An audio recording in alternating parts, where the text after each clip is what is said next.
Welcome back once again. हम बात कर रहे थे हेल्दी रहने पे, हेल्दी खाने पे, हमारा खाना पीना। और जैसे मैंने ब्रेक पे जाने से पहले बोला कि ये पेरेंट्स की जिम्मेदारी होती है कि अपने बच्चे को आप हर चीज़ का टेस्ट बड्स उसके होने चाहिए, डेवलप होना चाहिए। बच्चे आजकल के कहते हैं हमने ये नहीं खाना, हमने वो नहीं खाना, और नखरे शुरू हो जाते। हर चीज़ बच्चों को खानी चाहिए जी, ठीक है ना, अपने आदत डालें क्योंकि ये मिनरल्स मिलने चाहिए इन लोगों को। बात हो रही थी सरसों के तेल जी। की, तो सरसों का तेल मेरे घर पे तो एक खास किस्म का नाम नहीं आप ले ना सकते जी, कुकिंग ऑयल यूज़ होता है, तो इत्तेफाक से मुझे मिला नहीं वो। तो मैंने कहा यार, लोगों ने कहा कि सरसों का तेल मैं भी पढ़ता आ रहा हूँ, मैं लेके चला गया। अच्छा, तो पहले मैं बाहर गिरा, बाद में मेरा सरसों का तेल बाहर गिरा। क्यों? नहीं खाते हैं ना। मैं रीज़न बताती हूँ उसका रीज़न ये आप कुछ ऐड करना चाहिए। एग्जैक्टली उसका रीज़न ये है कि कुछ ख़वातीन माजरत के साथ वो ज़्यादा स्ट्रेस नहीं लेना चाहती, थोड़ा एफर्ट पुटअप नहीं करना चाहती। उसमें यह है कि जी आपको सरसों का ऑयल जब लाना होता है, कुकिंग ऑयल थी कि आपने स्ट्रेट अवे बॉटल खोली और पैन में डाल दिया, बिल्कुल डन, राइट। तो सरसों के तेल का क्या? सरसों के तेल को थोड़ी सी देर के लिए होता है कि जितना भी आप चाहें तो आप मंथली जितना यूज़ होता है ऑल टुगेदर ले लें, या 1 लीटर के हिसाब से उसको बॉयल नहीं करना है, आपने उसको डालना है अपने सॉसपैन में, just for 5 minutes medium flame पे उसको आपको हीट अप करना है। उसमें से जो एक स्पेसिफिक स्मेल आ रही होती है ना, वो ख़त्म हो जाती है with in just 3 to 5 minutes. तो वो मेहनत का काम है। मेहनत क्या है, जस्ट 5 मिनट्स आप अपने हाउस हेल्प को कह दीजिए, she can do it for you. आप उसको रखें और जब उसके बाद, और उसको आपने लिड नहीं लगानी, कवर नहीं करना, ढकना नहीं है, ओपन पकाना है 3 to 5 मिनट्स। उसके बाद आप उसको ठंडा जब हो जाए रूम टेम्परेचर पे बॉटल में रखें, then that is ready to use. अच्छा, एक चीज़ मैं आमना जी बताना चाहूँगा, जिस तरीके से अभी डॉक्टर साहिबा बता रही थी कि एक्नी, आपने कहा ना कि एकदम बाहर आ जाती है, जो खाल के नीचे दाने मौजूद होते हैं वो बाहर निकलते हैं। बाज़ मेडिकेशंस की वजह से भी एग्रीवेट होता है, अभी हम ये बात एग्रीवेट करता है वो, तो निकलने के बाद ख़त्म होते हैं। लेकिन बाज़ लोगों की एक्नी बिगड़ जाती है जी, उसमें उसके दाने भी बनते हैं, उसमें पस भी बनती है, तो बाज़ औक़ात उसमें खड्डे भी बन रहे होते हाँ हैं, जी। उसके निशान भी रह जाते हैं। तो उसको ठीक करने के लिए आपने मूंग की दाल जो पीली वाली होती है ना, मूंग की दाल 50 ग्राम, नीम के पत्ते 50 ग्राम, समंदरी झाग 50 ग्राम। अब समंदरी झाग कहाँ मिलेगी? पंसारी के पास मिल जाती है। अच्छा, मुझे लगा समंदर जाना जो पड़ेगा के आगे भी यार। रहता आप अल्लाह नहीं ना। मुझे लगा समंदर जाएंगे अब झाग नहीं लेने। समंदरी झाग पंसारी के पास होती मैं है। आपको पता है एक 5 सेकंड के लिए क्या सोचती रही, शुक्र है मैं अपने ड्रामे के सेट पे नहीं, वरना दानिश लोगों ने तो मेरा जो मजाक उड़ाना था, और अभी वो अगर सुन लिया तो मैं गई। मुझे लगा, अब मैं अपने दिमाग में सोची हूँ कि हमें कोई वो लेके जानी, छन्नी लेके जानी पड़ेगी झाग उठाने के लिए। नहीं, ये पंसारियों के पास पंसारी के पास में मिल जाती है, जो ऑस्ट्रेलियन तोतों के आगे भी रखते हो। ठीक है, सही है, ठीक है। वो आपने 50 ग्राम लेना है, ये तीनों 150 ग्राम हो गया।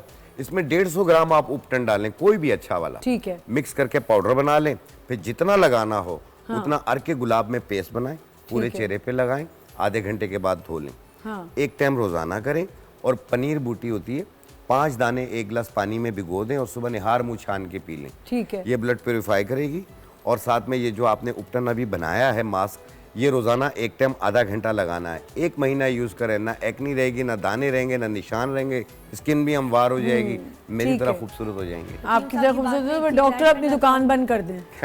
मैं बस एक चीज़ ऐड करना चाहूँगी, ये ज़रूर डायग्नोज करवा लें कि वो बैक्टीरियल एक्नी नहीं है, क्योंकि अगर बैक्टीरियल एक्नी अब आई डॉक्टर की दाल मल ली तो वो एक जगह से दूसरी जगह नहीं, मलना नहीं है, आपने सिर्फ लगा लेना है। एक्नी के ऊपर आपने मिसाज नहीं करना, बस यहाँ का पानी यहाँ लगेगा और निकलते जाएंगे। अच्छा, आपके कहने का मतलब है यूं कर लें, बस यूं करके लगा लें, फिर उसके बाद धो लें आप आधे घंटे बाद, और वो उतर जाएगा पूरा। हाँ। अब डॉक्टर्स इस मामले में क्या कहते हैं? क्या ये टोटके हमें करने चाहिए? कर सकते हैं, बट अगेन थोड़ा सा आप दिल खोल के बोलें, अगर नहीं, खिलाफ है पंगा ले नहीं, कोई बात नहीं, आप बोलें।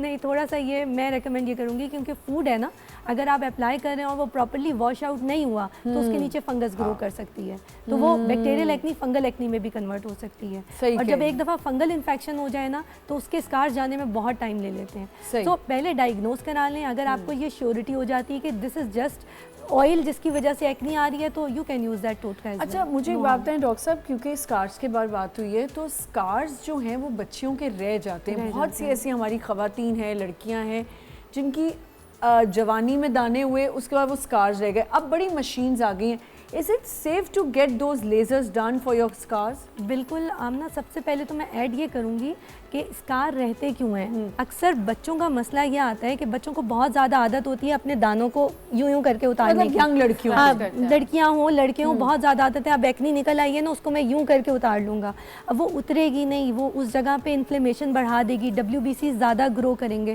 और जितने WBCs आएंगे, इसका एक्नी जितनी देर फेस पे रहेगी उतना निशान रहेगा ज़्यादा लंबे अरसे तक। अच्छा, इसमें एक चीज और भी बताना चाहूंगा, हमने हाथ यहाँ रखा हुआ, टेबल पे रखा, कहीं रखा, Yes. ये उठा के हम अपने चेहरे पे लगा देते हैं, यहाँ से बैक्टीरिया उठा के हमने चेहरे पे सबसे लगा ज़्यादा कंटेमिनेटेड अगर कोई बॉडी पार्ट है तो वो हमारे हैंड्स हैं, वो हैंड्स हैं। दैट्स वाई आपने देखा होगा सुन्नत और कुरान से भी यही साबित हुआ है कि हाथ बार बार धोने का है, वजू बार बार करने की चीज़। और हमारी जो स्किन है ना, इसमें से हमारे एसेंशियल ऑयल्स प्रोड्यूस होते हैं। अगर हम बार बार हैंड वॉश करते हैं तो वो हमारे ज़ाया हो जाते हैं, ठीक है, उससे भी हम लेथार्जिक फील करते हैं। बहुत सारे लोगों के साथ ये भी आप चेक कीजिएगा, जो गुड बैक्टीरियाज हैं जो हमारे लिए नेसेसरी हैं, उसके लिए देखिए हमारे, जैसे आपने एग्जांपल दी कि हमें वुजू के लिए भी कहा गया, लेकिन देखिए काफ़ी उसमें टाइम ड्यूरेशन है, राइट? 5 दफ़ा तो हम वुजू में हाथ धो रहे हैं, मुँह धुलता है, एंड देन फिर जब आप कोई भी इंटेक कर रहे हैं, फूड इंटेक कर रहे हैं, उस वक्त मेक श्योर कि आप उसको हैंड वॉश करें। वन मोर थिंग, बहुत सारे लोग ये सोचते हैं कि जी टेबल पे सैनिटाइजर रखा है, we will sanitise our hands and we are done with it, we are good to go. No, that isn't, क्योंकि उसके अंदर केमिकल्स मौजूद हैं। बिल्कुल ठीक है। जब भी आप कोई चीज़ कंज्यूम कर रहे हैं, खा रहे हैं, वो चीज़ जा रही है, तो इट्स बेटर कि थोड़ा सा पेन लें, उठें, हैंड वॉश करें एंड देन हैव। हाँ, ट्रैवलिंग में है तो that is something else, there you can use the sanitiser, आप ये कर सकते हैं।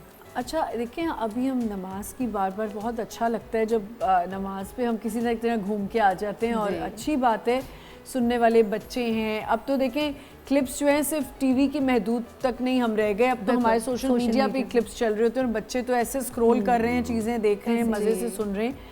मुझे लगता है कि नमाज में अल्लाह ताला ने कितनी हमारे लिए आसानियाँ भी रखी हैं। बेशक। आपकी एक तरह से कमर की दर्द है, आपने उसमें वो जो सजदे में जाते हैं वो हम जिम जाके वो कर रहे होते हैं, This is the best yoga के पोजेस, योगा पोजेस हैं, उसमें 5 दफ़ा आप चाइल्ड पोज करते हैं उसके अंदर सजदे के तौर पे, फिर आप बेंड होते हैं, फिर आप करते हैं, फिर उसमें वजू का सबसे बड़ा वो है कि आप 5 दफ़ा अपना मुंह धोते हैं, हाथ पाँव धोते हैं, तो अल्लाह ताला ने उसी में हमारी सारी चीज़ें रखी। देखिए उसमें स्किन भी प्योरीफाई हो गई, बिल्कुल, आपका योगा भी हो गया। एक चीज़ मैं यहाँ ऐड करूँगी कि आप लोग उसके अंदर ये कर सकते हैं, जो वेट वॉचर्स हैं, जो चाहते हैं कि जी हमारा वेट लॉस हो जाए, एक अच्छी सी टिप देती हूँ कि आप को ये होता है ना, बहुत सारे लोगों को जी हम पानी पीना भूल जाते हैं। हाँ। कहते हैं ना कि मैक्सिमम पानी लें, हाइड्रेटेड रहें, 8 ग्लासेस पिएं। लोग कहते हैं कैसे पिएं 8 ग्लासेस?